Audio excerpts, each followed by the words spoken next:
us will remember day 3 for a very long time. This was the presentation after the Cheshire.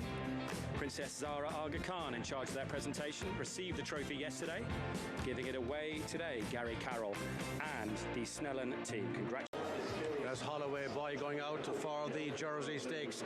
Wonderful vantage points here, and this is the man Ryan Moore riding the Antarctica course, the full brother to the speedster Batash the Beauty. As you can see, the horses leaving, going out onto the Royal Ascot famous turf, and here there's bookmakers close by. Sid Hooper, one of the major bookmakers at Ascot, has Covey and Frankie Dettori, who went to the start early, got permission from the stewards. 5-2, did see 3-1 early, but Covey tops the market. 9-2 the Antarctic. Olivia Maralda, number 15, the Kodiak filly for Roger Varian, and Kevin Stott is 5-1. Ince Jar is 13-2 along with Holloway Boy. Carl Shamar is 11-1. Mysterious Night 14-1. But we have a horse called number 8, Flight Pad Hall, going for Jonathan Parra Brown, but Flight Pad is 25-1. But the burning question: has Frankie Dettori worked out his Flight Pad on Covey? 5-2 favourites. So this is a Group 3 over the 7 furlongs, and plenty of the runners have come from maybe an English Guineas or an Irish Guineas or different form lines. But this one, number 8, Flight Plan, was a novice winner on the all-weather at the end of last year, and then was second in the Burradon and stepped up in grade to the Guineas. Didn't go to plan that day. A little bit of a break, comes back here, but looks in great nick. Look at those plaits, so beautifully turned out. And on the hind quarters, super intricate hind quarter decoration there. He looks amazing. Flight Plan from the Carl Burke yard. Danny Tudhope takes the ride. And there is a horse behind here, John O'Balding, trained and son, just on the other side. Tell you what, you wouldn't mess around with him on one side of you. But this is number 9, looks nice and relaxed. It is Holguin, who was second at Epsom last time out to Olivia Maralda, who he reopposes here today.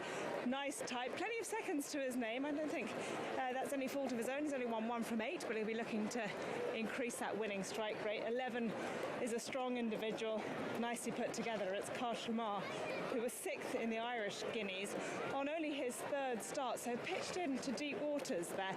And this is a slightly easier field here, but really nice type, really well balanced. He's got a nice deep girth, good over the hind quarters, nice and relaxed because it is super warm. You don't want them expending unnecessary energy here. 13 is Thunder Bear, gelded a couple of starts ago. 2 wins from 12 starts, and was a closing 4th last time out over 6 furlongs, and the step up to 7 furlongs today is a big positive for him. Not the biggest, can't really knock him. He's got the cross noseband and the ring bit, so he might be a little bit keen. He will need to settle over this trip. 12's a bit warm, he's not really getting himself upset, he's just hot, little streets of gold, and he's done really well. It was a really good training performance with this guy, because as a 2-year-old he won 5 races from 5 runs, and he earned over 244,000. Really good bit of placing from his trainer, Eve Johnson Horton, and he was 3rd at Epsom a couple of starts ago to Olivia Maralda and Holguin, who he reopposes.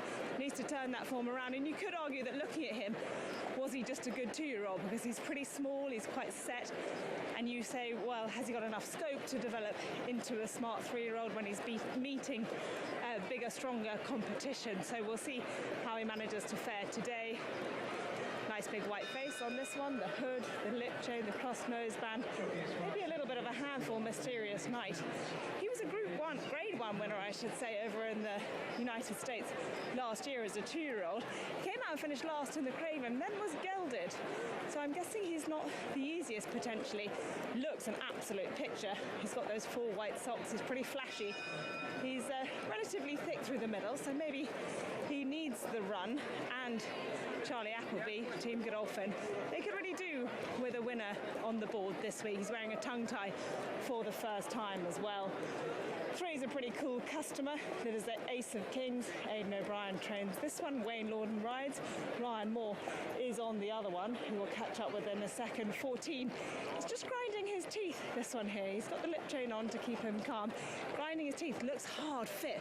Look how you can see all of his muscles rippling under his skin there. That's zoology for the James Ferguson stable. He was 4th in the Greenham.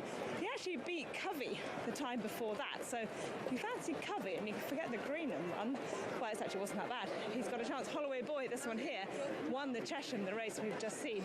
On his first start last year, his form is good and he looks a picture as well. So the top three in the market, Covey, the Antarctic and Olivia Miranda, are all drawn stand side. Now Covey ran over a mile at Haydock on his last start, and Frankie Dettori was quite anxious to get him out and get him forward. Rides him away from the starting stalls at Haydock Park, and he does get in control of the race where he won. Now that was over a mile, so he's coming down a furlong in trip, so you'd expect Frankie to ride him the very same way. Whereas the Antarctic, who won at Naas on his last start under Ryan Moore, your second favourite, he's drawn over there in stall 3. This was over 6 furlongs, so he's stepping up a furlong in trip. He was ridden really positively on this occasion as well, and he brakes smartly and travels really strongly. So from stalls 11 and 14, Ryan and Frankie could be quite close to the pace and side by side, but that leaves Olivia Miralda, Kevin Stott rides, coming from stall 15. She likes to tuck in. Here at Epsom, when she won her last start, after the stalls, she tucked in behind the opposition. She could tuck in behind Frankie and Ryan Moore again this afternoon and get the perfect toe into the race.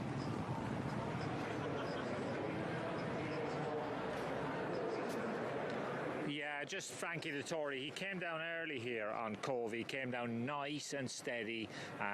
Like I said earlier, it is muggy down here, but Covey is not in the slightest bit concerned. Just some housekeeping. The Antarctic will be last to load. Has been a little bit difficult in the past, so just keep an eye on him.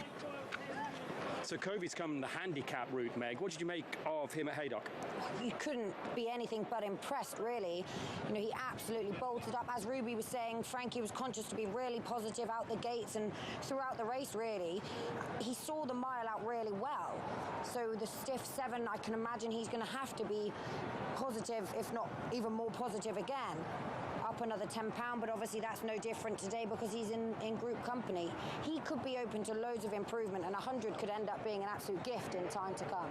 What do they say? The handicapper, no, the group horse masquerading as a handicapper, but he is in a group 3 here today. He's been stepped up in grade, as have a few of them. We've got also the Shadwell Estates colours being represented by Jar, who's only had 2 runs for 2 wins. Apparently been working very well at home, so they've taken the plunge here. Yeah, Newmarket debut win. I watched back the Chelmsford victory over the mile. He took a while to get going, and then from about the furlong marker, he really powered away, so he's going to want to be a good deal sharper.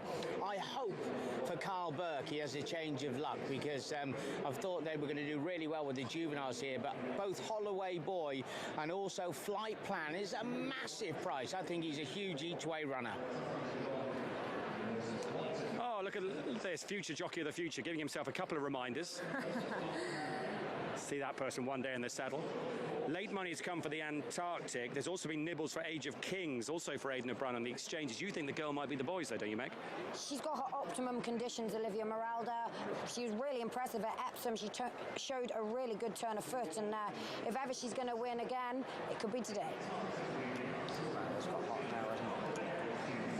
So last one moving forward now. Last one goes in. That's it.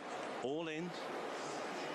Set to race over 7 furlongs. They're off and running, and very awkward was Thunder Bear. Thunder Bear came up very awkwardly, and Jamie Spencer did well to sit that. They're running over 7 furlongs in the Jersey Stakes Group 3, and Frankie Dettori is employing the same tactics as he did when winning at Haydock on Covey, and he's out in front. The one who's isolated is Holguin right over on the far side, but it is Covey. He's got a comparatively easy lead of about a length and a half. Age of Kings tries to give chase and harry him in second. Then on the far side it's Holguin who is racing just in 3rd position. Then towards the near side is Empty Metaphor, and between horses is Flight Plan. Next is Zoology, who's travelling really well through the first half of the race. Already been pushed along is Kwa Shamar, and then towards the near side is the Antarctic, another one who's travelled well, but he's a long way out of his ground at this point. Over on the far side, Holloway Boy is one who is trying to pick up. After that tardy start, Thunder Bear is a long way out the back, and so too struggling is Olivia Miralda. They're racing now down inside the final quarter of a mile, and Age of Kings has now come through to lead.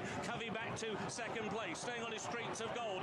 Over on the far side, Holloway Boy and and Flight Plan. And now towards the near side, staying on is Zoology, and so to Olivia Meralda from a long way back. Inside the final furlong they go, and it's Age of Kings who has got the lead. Streets of Gold, though, has now got to within half a length. Now staying on in third is Zoology, and still has a chance. The far side, Holloway Boy, but it's Age of Kings out in front, and Age of Kings has taken the Jersey Stakes. In second place, it may be very, very close towards the near side. Zoology also involved Holloway Boy, and Streets of Gold was also right there. The second string of Aidan O'Brien at 22 to 1 has won.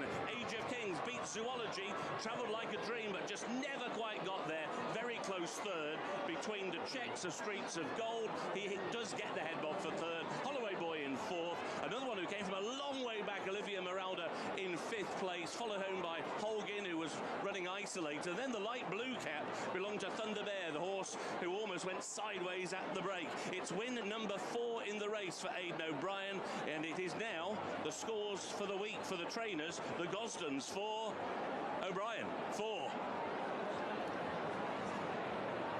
And both have plenty more ammunition this afternoon. Someone new, because this horse, as we say, was nibbled late on the exchanges. The second string for Aidan O'Brien in the Vesterberg colours, right in the middle of the track here, Megan, now in front. Ultimately, he was right up with the pace, and I think that has been key to his victory here. We've had a couple of horses trying to come from quite far back and have made up plenty of lengths, but he was right up in the correct place throughout, and he was pretty tough holding on when he had quite a few challenges. Yeah, he certainly did, and gets the better of the argument with Covey to go away from that particular rival. Zoology was probably just holding Olivia Meralda in the run to line. They got sort of 3 parts of length between them, and that seemed to stay the same. Good run from Carl Burks too. Again, Holloway Boy and also Flight Plan, but just nearly at the Royal Meeting. And the little Streets of Gold in there for third with the white face coming on the side of Age of Kings. Massive run from him. He looked like potentially just being a good 2-year-old, progressive 2-year-old, but he's turned up here in a Group 3 as a 3-year-old and run his heart out. He's bounced right back, hasn't he? Which is great to see, because he was an amazing 2-year-old last year, and Connections will be delighted with that. Yeah, he managed to rattle off the magical 5-timer last season, but the second string, the Pocket Rocket, as he's known, Wayne Lorden on board. The frustrating week goes on for Qatar Racing and Sheikh Farhad. They keep hitting the bar. They don't. Anne-Marie on the right, Aidan on the left, gets a hug from